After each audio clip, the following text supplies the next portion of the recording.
Maintenant, Clément, qu'on a vu l'ensemble des connexions bancaires, il reste quand même une matière première indispensable pour tenir la comptabilité. Qu'est-ce qu'on va voir dans ce cours?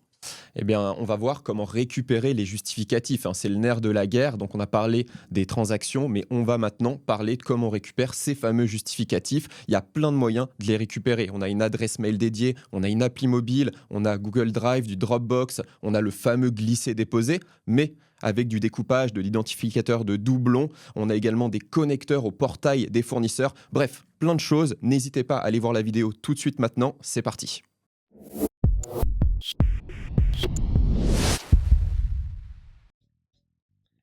L'objectif ici est donc de voir ensemble les différents moyens qui vous sont proposés sur Pennylane pour que vous et votre client puissiez transmettre les justificatifs rapidement et efficacement. Commençons dès à présent par nous rendre dans l'onglet Paramètres entreprise, puis dans l'onglet Transmission de facture. Vous retrouverez ici l'ensemble des sources disponibles pour transmettre les justificatifs. Il vous est bien sûr possible d'utiliser plusieurs sources en même temps afin de gagner en efficacité sur la transmission des justificatifs. Nous proposons plusieurs sources, notamment pour nous adapter à l'organisation de votre cabinet ou à celle que votre client a déjà mise en place avec vous. Commençons par l'adresse mail. Chacun des comptes clients se verra attribuer une adresse mail dédiée.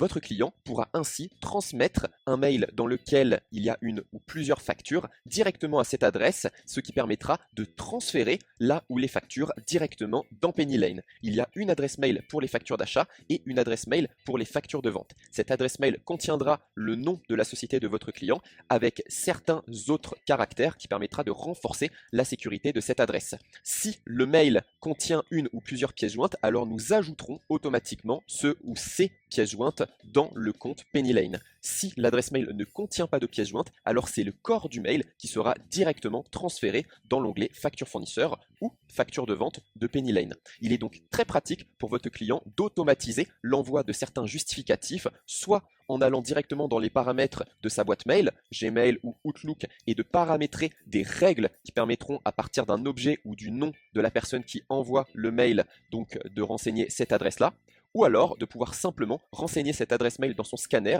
si c'est comme ça qu'il vous transmet les justificatifs, pour que ça puisse s'envoyer directement sur Pennylane. Le deuxième moyen à notre disposition, et c'est le moyen le plus utilisé aujourd'hui, est l'application mobile. L'application mobile est bien sûr 100% gratuite pour chacun de vos clients et elle permettra de transmettre des justificatifs grâce à l'appareil photo de son smartphone. Nous irons détailler l'utilisation de l'application mobile dans une autre vidéo qui se trouvera dans la collaboration client.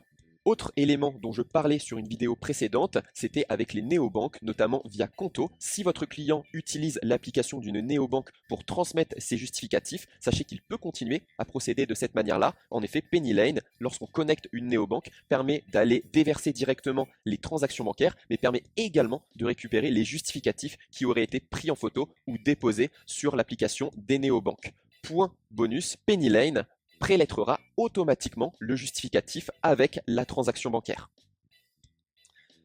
Une autre source à notre disposition est l'utilisation de Google Drive ou de Dropbox. Si votre client souhaite connecter un Google Drive ou un Dropbox, il en a tout à fait la possibilité. Il pourra pour cela cliquer sur Connecter un compte, renseigner ses identifiants, donc Google ou Dropbox, et choisir le ou les dossiers qu'il souhaitera connecter sur Pennylane. Cela lui permettra, lorsqu'il aura sélectionné ces dossiers, d'ajouter directement toutes les factures fournisseurs ou toutes les factures des ventes qu'il glissera, déposera dans ces dossiers-là. On clique pour ça sur choisir un dossier et on peut choisir parmi la liste des dossiers que nous possédons le ou les dossiers ou même sous-dossiers que nous souhaitons connecter. Ainsi, si je prends l'exemple que je viens de faire, si je glisse dépose des factures fournisseurs dans ce dossier-là, les factures fournisseurs seront automatiquement ajoutées sur Pennylane.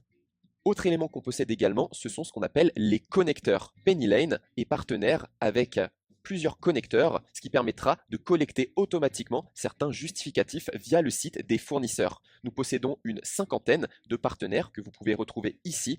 Parmi les plus cités, nous retrouvons tout ce qui est lié aux énergies, telles que EDF, Engie, Total Energy, ou alors tout ce qui est lié notamment à la téléphonie, comme Orange, SFR, Bouygues, Free.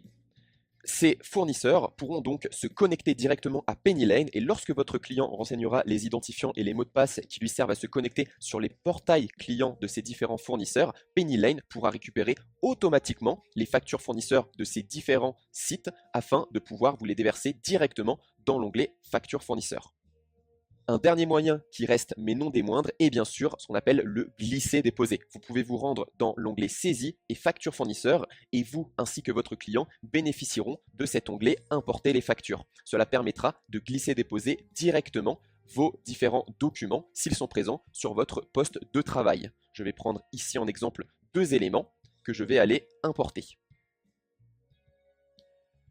On peut voir que PennyLane détecte directement les doublons. Ainsi, si vous avez déjà importé le même document, PennyLane le détectera dès l'import et vous proposera de gérer les doublons pour s'assurer qu'il s'agit bien d'un doublon.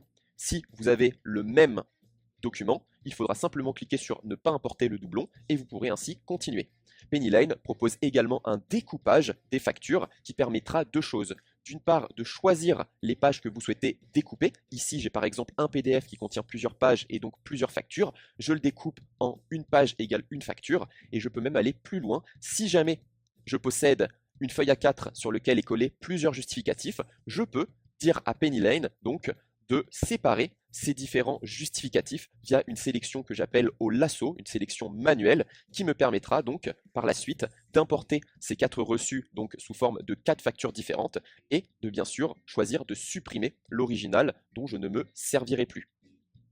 Ici, il ne reste plus qu'à cliquer sur importer les 8 factures et donc j'aurai finalisé les imports. Ainsi, vous venez de voir tous les moyens qui sont à votre disposition pour pouvoir aller ajouter les justificatifs sur PennyLane.